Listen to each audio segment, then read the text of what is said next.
I'm Brian Fallon, and you are watching Rock Sound.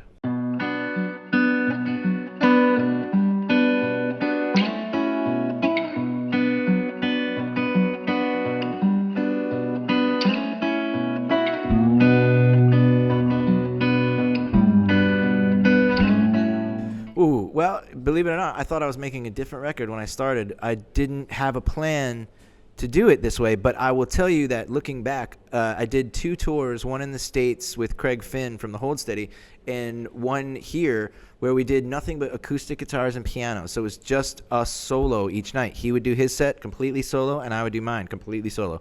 And that, I think it taught me, Craig had done it before, but I had never done it, and it taught me that songs can work in that kind of environment. So we started to figure out, well, what happens if you add some more scenery and cinema to those types of songs, but you start there. And that kind of was what I guess really did the idea of doing the record, which I didn't know at the time.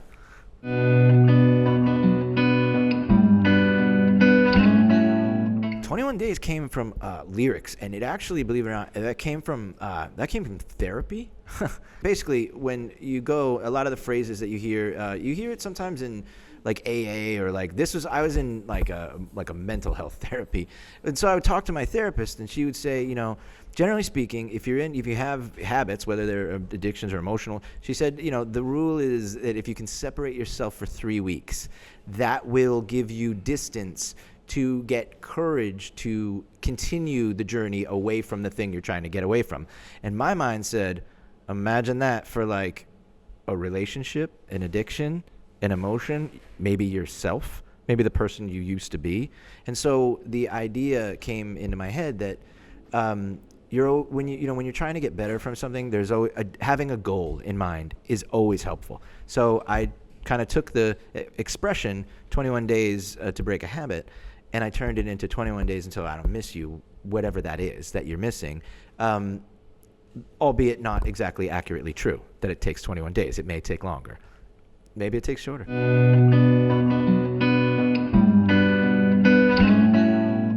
You Still in My Heart is the most basic, simplest form of a love song, and it's something that probably took me. I've been writing songs now for since probably I was about 10, so now 30 years. But it took me 30 years to be able to be confident enough in my own writing to just say what I mean and not be afraid that I would be sort of judged for just saying something that could be viewed as simplistic or maybe too on the nose.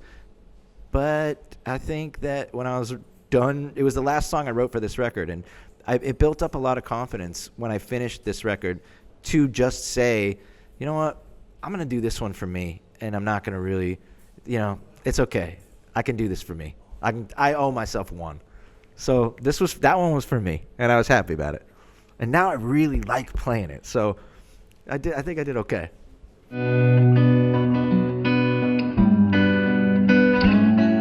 What happened is that it gave me, that was the first time that I realized, okay, you've done something well.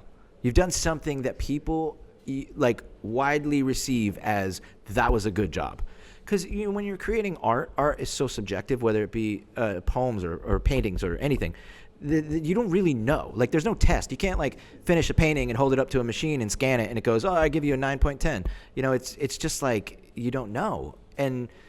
But now looking back in hindsight, you can tell. And I can tell that people, were inspired by it. So it definitely gave me the courage to say, okay, I'm going to do this. And also doing that tour was, we played as the loudest of the loud songs, with, amps stacked up. And I was ready for okay, let me go get quiet for a second because that was loud, But it was so satisfying to do both. I think both things were extraordinarily satisfying. And I'm just feeling, I'm in a place right now where I feel really good about the fact that I've been able to do work that people like. And I know people say that, but they are lying, and I'm not lying. So everyone else that has ever said that is lying, and except for me. I'm the only authentic one.